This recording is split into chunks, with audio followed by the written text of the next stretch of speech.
Sahabat pendidikan karakter, saya berkesempatan menonton film Budi Pekerti.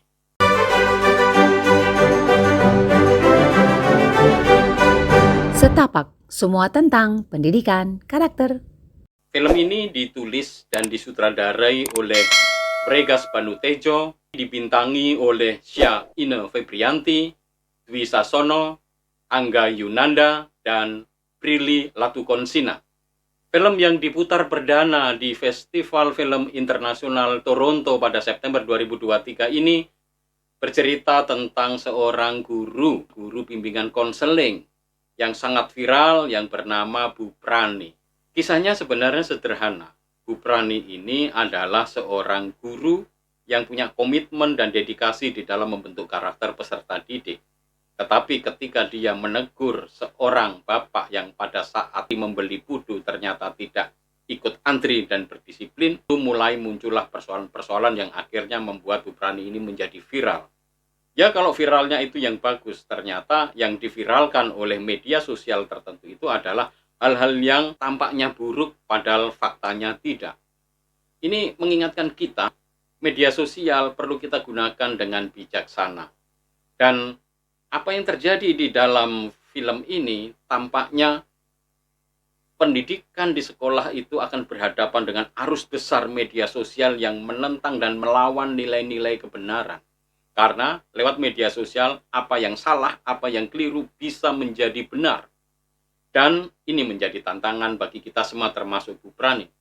Bagaimana orang yang jujur, penuh integritas, punya kepedulian dan komitmen terhadap dunia pendidikan pada akhirnya harus tersingkir hanya gara-gara konten di media sosial, manipulasi media sosial, pihak-pihak yang berkepentingan seperti pihak sekolah, akhirnya menjustifikasi menilai Bu Prani ini sebagai guru yang tidak baik. Saya rasa pendidikan kita menjadi semakin berat karena menurut saya apa yang disampaikan Banu, sang sutradara di dalam film ini, itulah fakta-fakta yang terjadi dalam realitas pendidikan kita. Kita belum bisa berharap bahwa guru yang baik, punya dedikasi, punya integritas akan mendapatkan tempat. Bahkan di hati anak-anak sendiri dan juga di hati masyarakat. Karena apa? Karena media sosial bisa mengubah, membuat citra seseorang bisa menjadi sebaliknya. Meskipun faktanya tidak. Namun saya yakin setiap orang yang percaya pada hati nurani, setia pada kebenaran, setia pada kejujuran, dan punya komitmen pendidikan, dia tidak akan pernah mundur meskipun berbagai macam media sosial itu mencitrakan hal yang buruk, karena saya tetap yakin bahwa apa yang dilakukan Bu Prani tetap akan menjadi pembelajaran yang baik bagi anak-anak. Kalau saya melihat bagaimana Banu menulis kisah ceritanya, tampaknya kisah-kisah ini terinspirasi dari guru bimbingan konseling yang ada di sekolahnya. Sekolah yang menjadi alma mater Banu ini menerapkan proses pembentukan karakter yang baik, karena saya pernah menjadi bagian di sana, bagaimana mendampingi anak-anak di sekolah tersebut yang semua peserta didiknya adalah cowok, laki-laki maco-maco, dan gondrong, tentu menarik perhatian ya. Dan kalau saya lihat bagaimana Banu merangkai cerita, tampaknya memang ia ingin membuat penekanan pada bagaimana proses pendidikan karakter yang dilakukan oleh Bu Prani ini. Pertama, Bu Prani ini sangat mengenal siapa siswanya, bagaimana keunikannya, kekhasannya. Dan karena itu dia memberikan proses pendampingan pendidikan karakter kepada anak-anak itu sesuai dengan apa yang dibutuhkan. Ketika anak itu suka tawuran, suka berkelahi, nggak takut mati, kemudian si Gora ini disuruh merefleksikan hidupnya dengan cara membantu para penggali kubur. Tentu ini sebuah pengalaman yang sangat luar biasa dan pasti berkesan di mata Gora. Karena apa? Ya karena dengan pengalaman itulah akhirnya dia sadar apa arti kehidupan, arti kematian, apa dampak-dampak dari proses balas dendam yang selama ini ingin selalu dia lakukan ketika ada orang yang menyakitinya.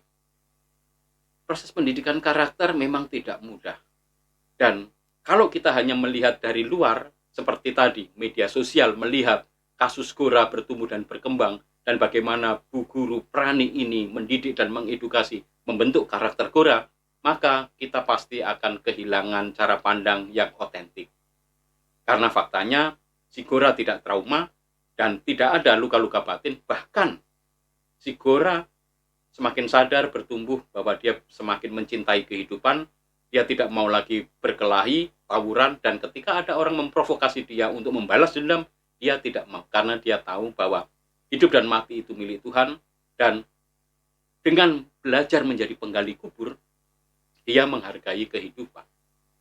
Bagi saya, film ini sebenarnya menunjukkan dunia pendidikan kita tidak baik-baik saja, terutama karena kita berhadapan dengan tontonan-tontonan media sosial dan provokasi media sosial yang bisa memanipulasi kebenaran.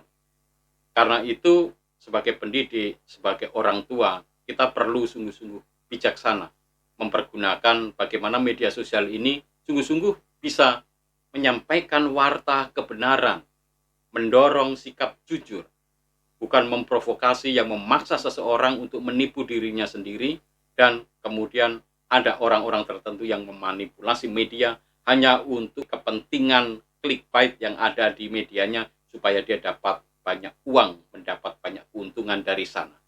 Membentuk karakter itu memang tidak mudah, sama seperti yang dialami oleh Bu Prani. Pendampingan yang tepat, pengenalan pribadi anak yang tepat dapat membantu kita untuk membantu menumbuhkan karakter dalam diri anak-anak ini.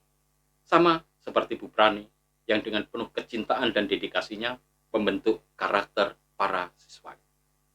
Apapun cara yang kita lakukan untuk membentuk karakter anak-anak, hendaknya keluar dari ketulusan hati kita untuk membentuk karakter dan kita sesuaikan dengan kebutuhan perkembangan anak.